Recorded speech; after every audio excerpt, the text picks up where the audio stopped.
Our role is to regulate individuals and companies who are involved in treating and disposing of waste materials, and that includes scrap or waste metals. We ensure compliance with the law with regard to environmental protection largely. We target unlicensed operators who conduct their businesses avoiding all the necessary costs of protective measures and avoiding the fees that are due to us. We regulate and enforce people who transport waste. We get involved in activities with partner organisations such as the police, where we sometimes get involved in stop and search, and we provide advice and guidance to the industry. There are a number of serious impacts to the environment from the results of metal theft. In particular, I would highlight cable theft, and people involved in stealing cables often burn off the insulating material around the cable, and this causes serious air pollution and pollution of the land and water.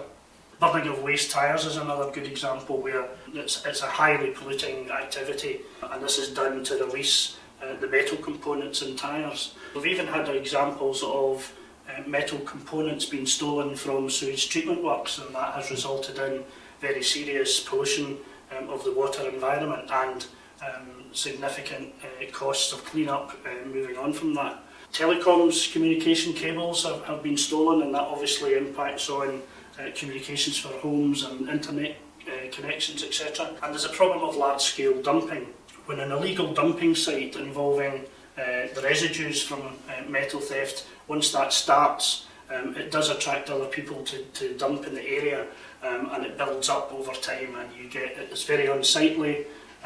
It provides harbourage for vermin, and there's the risk of harmful materials leaching into the ground. We find that much more is to be achieved by working in partnership with others. We've been involved in training with partner agencies so that there's a better shared understanding. For example, we've trained over 400 police officers in the last 12 months.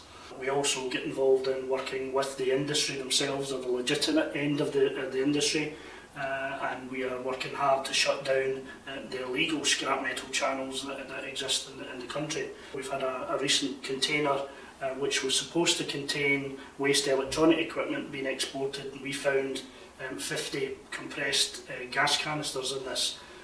They're being exported for scrap value basically, and it was illegal, and it presented a real explosion risk as well. SEPA has been affected directly by metal theft via the theft of some of our flood monitoring equipment, and this is potentially quite dangerous for local communities because it impacts on our flood warning capabilities. We fully support the Crime Stoppers campaign to raise public awareness of this very important issue. It has a negative impact on the environment, but also on communities and on businesses, and this is an opportunity for people to make their contribution as well. We would encourage members of the public or businesses who suspect metal theft to contact Crime Stoppers, and this can be done anonymously via the telephone number 0800 555 111. The public can also access a dedicated metal theft website which has been established by the Scottish Business Crime Centre, and the web address is www.metaltheftscotland.org.uk.